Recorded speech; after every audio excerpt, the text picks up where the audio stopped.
So Vice Chancellor, Bulungu, ladies and gentlemen, distinguished guests, fellow educators, and postgraduate students, most importantly.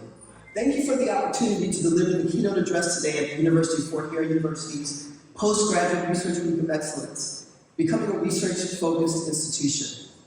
This is such an honor for me, which would not have been made possible without the support and assistance of my colleague and friend, dear Mamamelela Matlhako, the director for the Golden Embedded Research and Development Center, who has hosted me twice as a Fulbright Scholar to the University of Hare.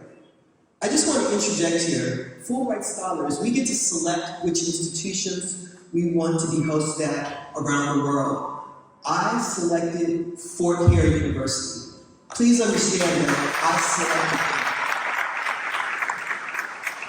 them. Over the course of 4 years as an international facilitator and Fulbright Scholar, I have taught research methods courses to staff, emerging scholars, and postgraduate students. This informs my conversation with you today about the significance of providing instructor-led coursework to postgraduate students in becoming a research-focused institution, a message for the Cheetah Generation. Every generation must discover its mission, fulfill it, or betray it. Amilcal Cabral, a prominent and colonial anti-imperialist leader from Guinea-Bissau and Cape Verde, is often attributed with the statement. This quote reflects his emphasis on the importance of each generation recognizing and embracing its historical and political responsibilities in the fight for liberation and self-determination. This sentiment is a core part of Cabral's philosophy and legacy. I contend this philosophy is still relevant today. In speaking to the Cheetah Generation, a term coined by Kenyan author and economist David Ndii to describe the younger, more educated and tech-savvy generation in Africa. It is not specific to South Africa, but applies to young Africans across the continent. This generation is often seen as forward-thinking and eager to drive positive change, innovation, and economic development in their countries. They are contrasted with the older Hippo generation. Unfortunately, I guess I fall in that category now. That is perceived as more complacent and resistant to change. The term primarily reflects a generational divide in mindset. Furthermore, and most importantly, it describes the potential responsibilities and duties. I'm going to say that again. It describes the potential responsibilities and duties of the younger generation. That would be you.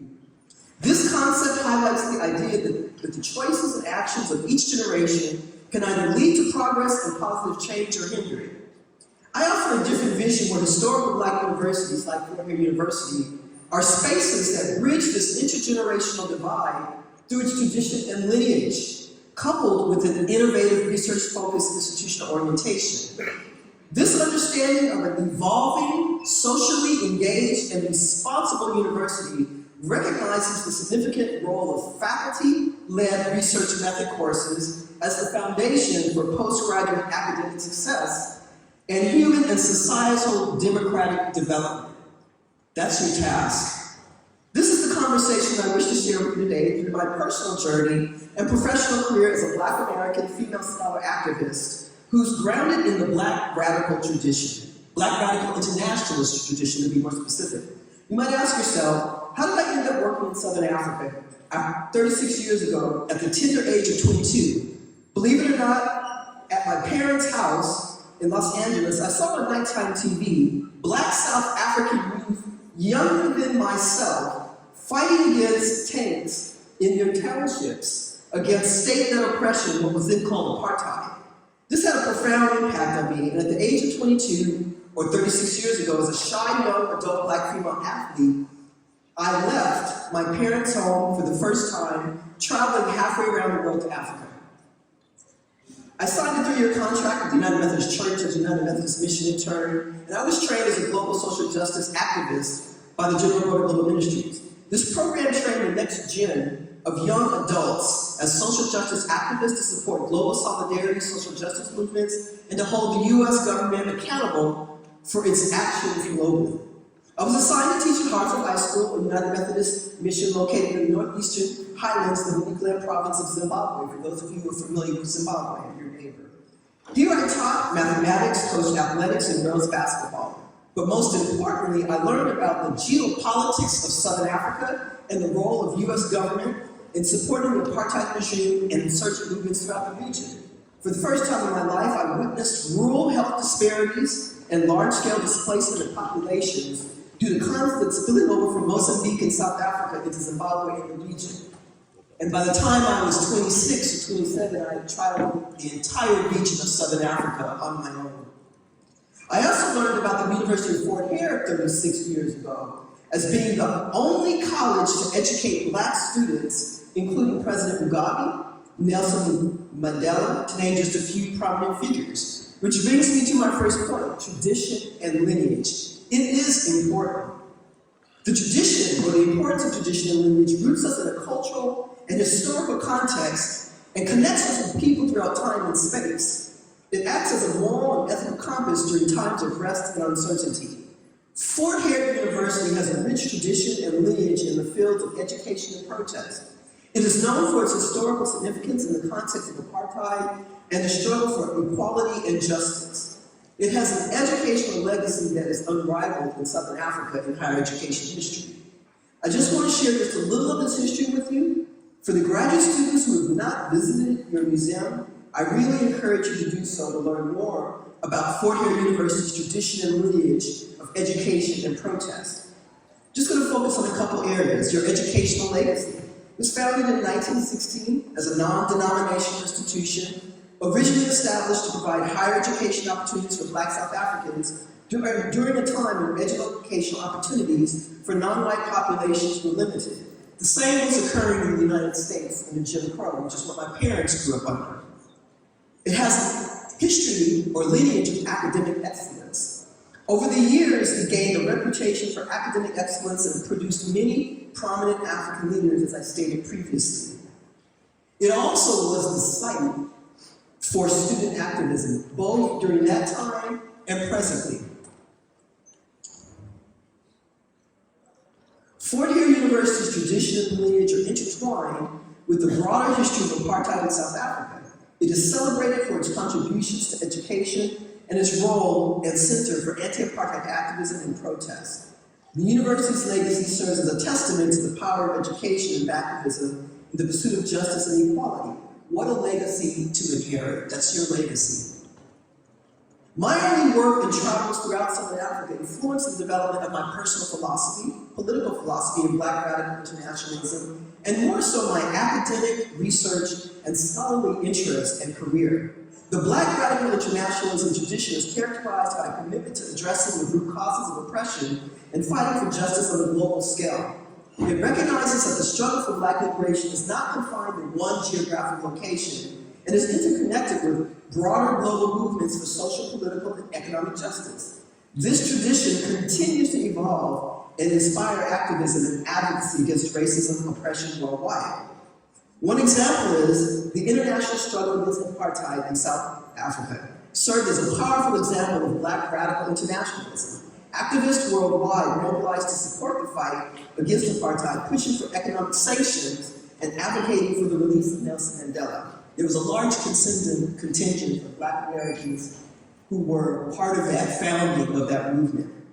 And most contemporary movements, such as the Black Lives Matter movement, carry forward the Black radical internationalist tradition by highlighting the global nature of anti-Black racism and police violence. Folks, police violence or state-led violence can occur. It's raceless. It can occur whether you have a black face or a white face. BLM has inspired protest and solidarity actions in many countries, emphasizing the interconnectedness of struggles against systemic racism and oppression. Furthermore, despite living in a hot zone region, Southern Africa, impacted by conflict, political instability, and geopolitical destabilization, the Black radical internationalist tradition gave me a lens through which to understand the resistance and resilience of communities and liberation struggles taking place in Southern Africa. This shaped and informed my research interest agenda in rehabilitating post-conflict societies, understanding early childhood adverse exposure, we did not use that term then, and rural community responses such as Mozambican dislocados camps to reintegrate instrumentalized and orphaned children back into their communities. The intersection of public health and international law, the role of non-governmental organizations in the delivery of healthcare services, solidarity struggles, ethnic lobbies, and U.S.-Africa foreign policy. This is what coming to Africa and working and teaching in Zimbabwe and traveling throughout the region formed both my political philosophy, but more importantly, formed my commitment to the liberation of African people worldwide. This is what led me to pursue a master's in public health degree from the University of California, Los Angeles, otherwise known as UCLA, one of the most prestigious and internationally recognized public higher education research institutions. It is here that I was mentored by Dr. William Cunningham and Dr. Antoinette Yancey, may he rest in peace. Two African-American physicians with public health degrees who had a commitment to serving underrepresented communities and mentoring wild seed children like myself. For the purposes of this conversation, I want to highlight my graduate mentoring relationship with Dr. Cunningham, who was affectionately known as Billy. Billy was one of the leading U.S. and internationally renowned physicians in healthcare services research for HIV/AIDS and minority populations. As a brash MPA student, yes, I was once like you all, wanting to challenge, right, the establishment. Billy provided me with guidance and advice on how to negotiate UCLA. And what I mean by that is, he hired me as his research assistant, where I learned the nuts and bolts of research, how to search health-related databases, organize literature reviews, cultivate a habit of reading. For those of you who've taken my workshops and just finished my seminar, what do I say repeatedly? You must cultivate a habit of reading, a culture of reading and critical analysis. How to write healthcare proposals for funding and how to design successfully research proposals. As Billy gave me access to all the files as his research assistant, the soft skills I acquired were how to read faculty and department politics and other impact on graduate students. More importantly, developing the political awareness and navigational skills to successfully matriculate through academia.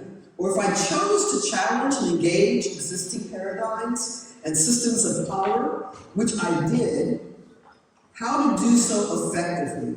If I paraphrase Billy's advice to me, if you want to challenge the existing status quo, you must know their canons better than they do themselves and acquire the knowledge and skills necessary to make an impact. And I'm going to repeat that for those of you who are master's and doctorate students. If you want to challenge the existing status quo, you must know their canons better than they do themselves and acquire the knowledge and skills necessary to make a social impact.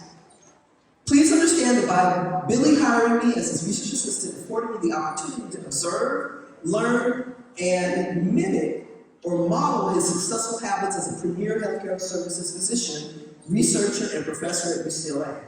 This early exposure to productive research habits, training coupled with close contact and interaction with Billy laid the foundation for further academic pursuits of my doctorate degree in public administration, my research agendas, and instructor habits. In retrospect, I realized Billy was the consummate mentor.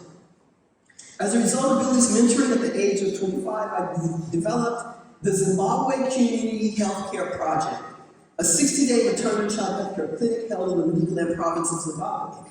This all-Black-led healthcare team was composed of the dean of UCLA's cardiology department, 3 physicians, 1 medical, and 2 public health care graduate students. I raised over $80,000 to lead this team, folks, at the age of 25.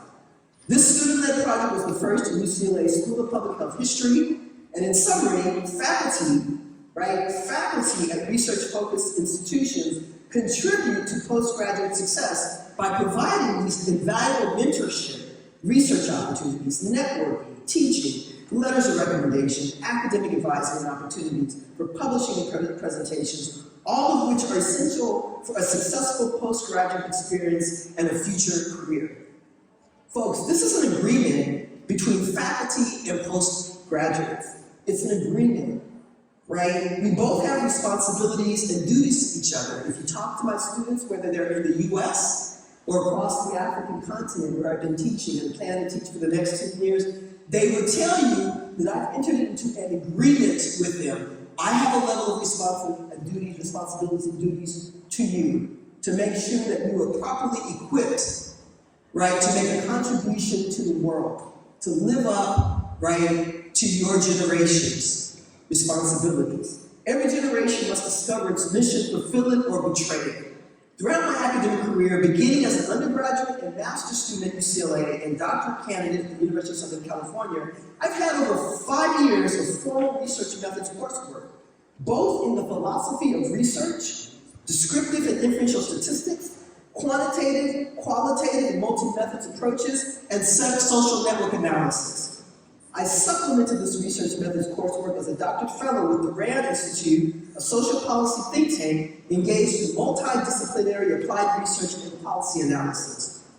Additionally, research-focused institutions, particularly those at the postgraduate level, place a strong emphasis on integrating research methods coursework into their programs. This integration is vital for several reasons and for your success.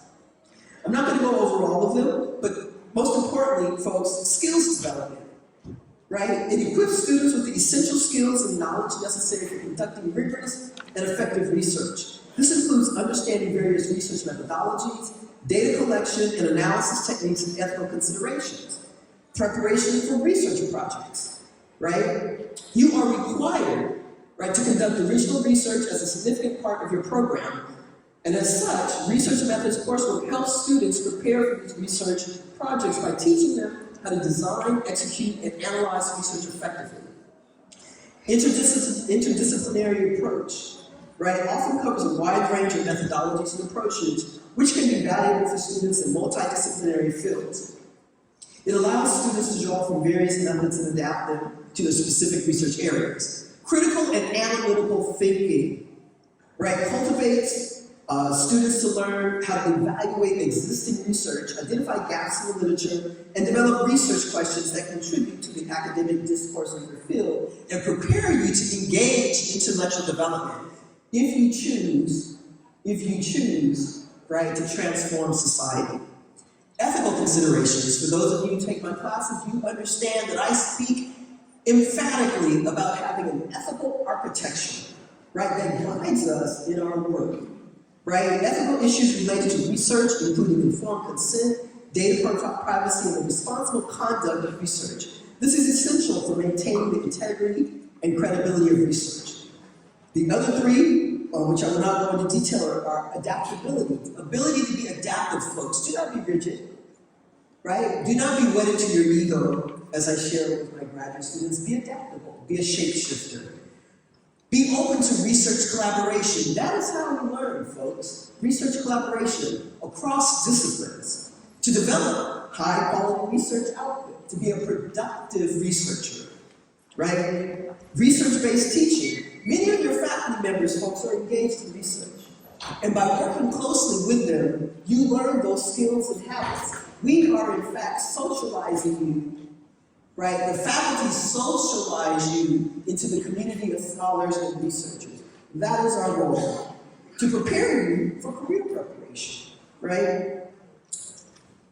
Finally, integrating research methods coursework into postgraduate studies at research-focused institutions is significant for democratic practice in several ways. There are certain spillover effects that are incredibly important.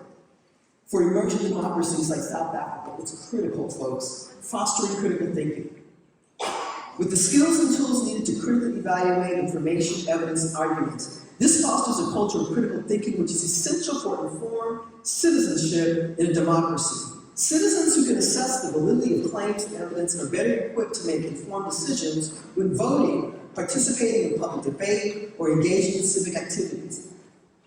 Connected to that is deliberative judgment, which is why I encourage and applaud my postgraduate students to engage in this intellectual debate. Don't be afraid to express your thoughts and ideas. This is how we learn and grow.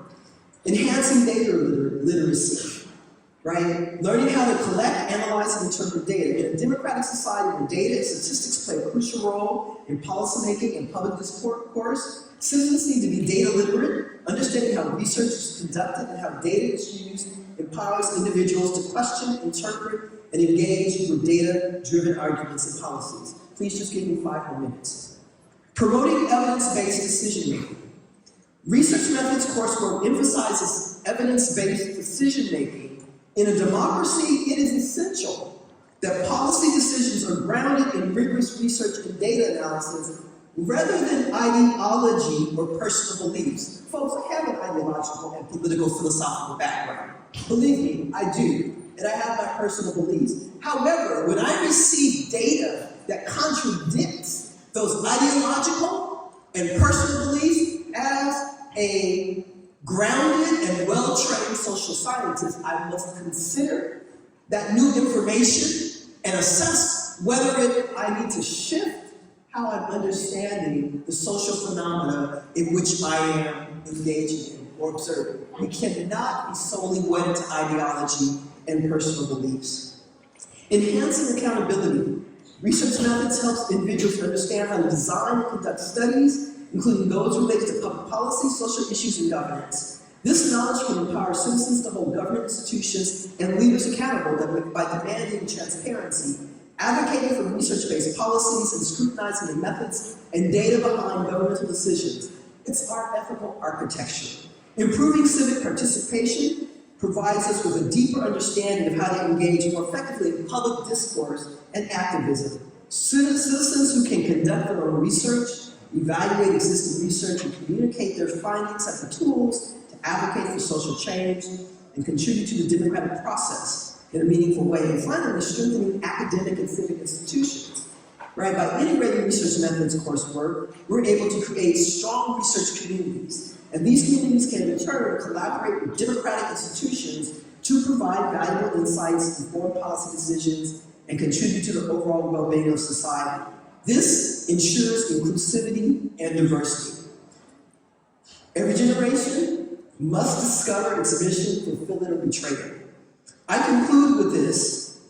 My journey is just one example of how faculty instruction research method coursework prepared me to become a transdisciplinary applied social scientist, where I've applied my academic subject matter expertise and research training to explore, understand, and solve complex human issues that primarily impact African and people of African descent globally. Just a few examples of what does that mean in practice. Folks, I'm an expert witness for African sexual asylum seekers to the US, whereby I've had to use my academic knowledge and subject matter expertise in African and queer studies and professional experience as a public health professional about human and African sexualities to conduct client sexual cartography interviews and to compose African historical gender and sexuality case studies to submit as declarations to immigration courts. I am also a legal observer for the National Lawyers Guild, where I design legal support systems, also known as mass defense systems, for local communities and national organizations, and also train individuals as legal observers to observe and document police and security interactions with protests to protect their First Amendment rights. As a social sciences advisor for human and natural systems researcher, I'm an advisor to the African Region Committee for the International Association for Hydro, Environment Engineering, and Research Association. Every generation must fulfill its mission or betray it. Thank you for joining me on this journey, and I look forward to the enlightening discussions ahead about Fort Hare University's commitment to integrating faculty instruction for postgraduate research methods coursework in becoming a research-focused institution. Thank you.